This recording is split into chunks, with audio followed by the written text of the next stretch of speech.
What's up, guys? It's Blake here at the Boost Portfolio. Just wanted to give you a quick market update. Today is Monday. Bitcoin's above 8,000. I just got a fresh haircut. Heading to Vegas tomorrow. One of my best friends getting married. And I'll be on the mainland for the next few weeks because I got to do some business over there anyway. So if I don't put out as much content and create as much videos as I usually do, that's why I'm gone traveling. Not to be alarmed, I'm still going to be creating content. And if you're in Telegram, that's where you're going to get all the updates. So, by the way, if you guys aren't in Telegram, I'm going to link it below. Make sure you get in Telegram, give you all the trade alerts, access to my portfolio, and crypto news. Let's get into it. All right, so I'm not a financial advisor. None of this is financial advice. We have Bitcoin pulled up here on a daily time frame, and we are checking out this chart. So what's going on here? All right, long story short, higher time frames. We go to a monthly and a weekly chart. We're still in a downtrend. You can see these Hikinashi candles are still signaling heavy downtrend. And if we take it off the Hikinashi, you can see that this 10-week moving average, okay, so this is the 10-week moving average. I've talked about the 50-week moving average. But the 10 MA is a faster moving average, which kind of gives you early signals as to really what's happening. And if we pull up a weekly time frame, which is what we have here, you can see that the weekly 10 MA is right around $7,700, which is one of the reasons why I said, hey, if we start closing below 7,700, that will get me cautious, and I'll start to liquidate some of the crypto in my portfolio, but I won't liquidate it all.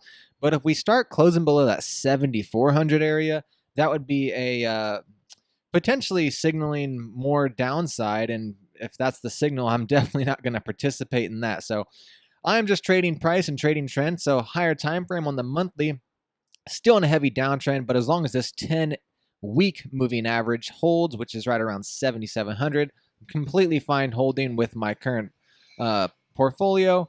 Now, if we look at I'm sorry, that was a 10-month moving average. So forget everything I just said about the 10-week moving average, guys. This is the 10-month moving average. So roughly the average price over the past 10 months. Okay, so if we look at the weekly time frame, you can see we're not quite above that 10-week moving average. However, that slope, and another key indicator of moving averages and how to read them is slope. The slope of the moving average is sideways, okay? So over the past 10 weeks, technically, price has really just moved sideways. Okay, so if we're looking at this, we're still below this 10-week moving average, which is right around the 8,700 area. Also nicely coincides with some key resistance on the daily time frame, which is why I mentioned in my last video that I won't completely load the boat with 100% full position until we can clear above the 87, 8,900 area, which is one of the reasons why on the weekly time frame you can see that 10 MA is right around 87, 86. Okay, so keep an eye on that. All right, still weekly time frame, still in a downtrend, coincides with the monthly time frame. Okay, so now we get to the daily time frame. All right, now this is our first signal that we have that this could be a potential reversal, potential getting out of this downtrend, and potentially starting a next bull run and a next uptrend. Okay, so this is a signal, guys, on a daily time frame. It won't be a green light ad until we can get the higher time frames, the monthly and the weekly, to align with the daily time frame. Okay, so kind of a top-down approach to see really what's going on with price. Now, on the daily time frame, we do have a signal. We have a signal here, which we received 2 days ago. The MACD is moving higher. We're above the 10 MA, and we're still hanging out above the 10 MA. On the daily time frame, the 10 MA is right around 7,600. Okay, but if we start to close below this horizontal white line, which is right around the 7,400 area, that would be potentially signaling that this nice rally that we had over the past weekend was basically just potentially a bull trap, which was the title of my last video. So be cautious. By no means are we completely out of the woods. I would be patient here. I would not be trying to buy every single alt and fill all of your bags. Be patient, okay? We have a signal. All right, this could be a potential reversal area, which is why I've taken such a large position and put roughly 84% of my available capital at risk and it invested into cryptocurrencies. But the reason that I did that was potentially to catch a nice little uptrend. And if we start breaking that uptrend, well, I'll go ahead and get out. All right. So that's on the daily time frame. And let's take it one step closer into a 4-hour chart. You can see the MACD is moving lower. You can see we also have some bearish divergence with price and MACD. You can see MACD was sloping lower here and price was moving higher. So that is a bearish divergence.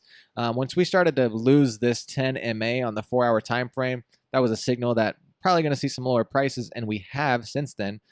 But until we really break around the 7,800 area, I think this is completely fine on a 4-hour chart. Okay, so momentum is to the downside, but until we lose 7,800 on the 4-hour time frame, I think we're okay. Now, what's going on with our portfolio? Well, as you guys know, I do like Ethereum a lot. I prefer Ethereum over Bitcoin, and the reason that is if we pull up this Ether to Bitcoin chart, you can see that, pull up a daily time frame. All right, you can see that we're kind of getting out of this bearish downtrend. So we've been in this bearish downtrend since, this is relative to Bitcoin, mind you, really since the beginning of February. So we put in our high on February 1st, okay? And since then, we've just been selling off. And now we've kind of had this rounding bottom. The MACD is crossed up and we're moving above the 10-period moving average and breaking above the super trend indicator. So I do prefer Ethereum over Bitcoin at this moment, okay? So that's why I'm so heavily invested into Ethereum and not Bitcoin. It's just because I'm going for total return, and I believe that Ethereum will outperform Bitcoin relatively over the next several days, weeks. Who knows how long a trend will last, right? All right, now that's crypto Ether. You guys know I made a couple moves with some altcoins. I do like Cardano a lot. It is my second biggest holding. Okay, the reason I like Cardano is you kind of have this rounding bottom with a MACD bullish crossover way back here, okay? MACD bullish crossover, which has continued to rise. So MACD's rising. Price was still falling. So that's bullish divergence, positive sign, right? And you can see we've had some nice volume come in with some really large green volume candles on days where price is moving higher. Those are typically very good signs that people are coming in and buying this up. So volume tends to precede price. So if you see big spikes in volume and the price really hasn't moved, that's typically an indicator that price is going to move and is probably going to catch up to what volume has done over the past couple of days. So I like Cardano a lot. You guys know I love VeChain. VeChain potentially will be featured in this next week's newsletter. Okay, so keep an eye out for VeChain, one of my favorite long-term holds. We also have Ripple. I know Ripple is a crypto that's kind of, not liked by a lot of people in the crypto community. It's more centralized than it is a decentralized network. But the fact of the matter is that these big banks like Ripple, Apple just inked a deal with Ripple. Okay, so Ripple's not going anywhere. There's a reason that it's the number 3 highest market cap coin. So I do have some Ripple. NEO, I also absolutely love. I think NEO is going to have a phenomenal year. What we're seeing right now is a lot of advancements in the technological aspect of cryptocurrencies and blockchain, but price is completely decoupled from what's going on technologically.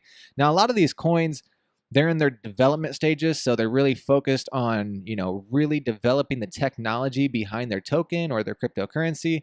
So people have asked me, when is the real bull rally going to start?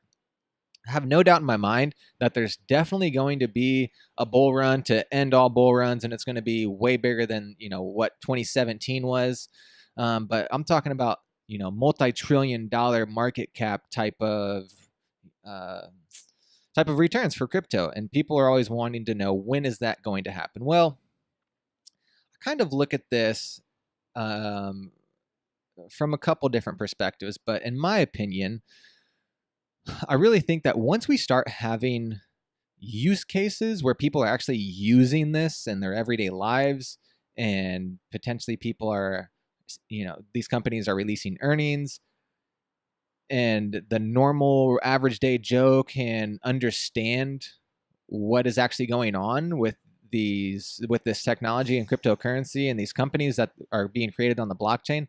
It's not until we have that adoption by the general public and also the average everyday investor can really comprehend what's going on, do I think that we're going to see major market moves. Now, sure, we're going to get some nice rallies here and there, but I'm talking about like, okay, when am I going to get rich, right? When am I going to, be able to retire and buy a small island?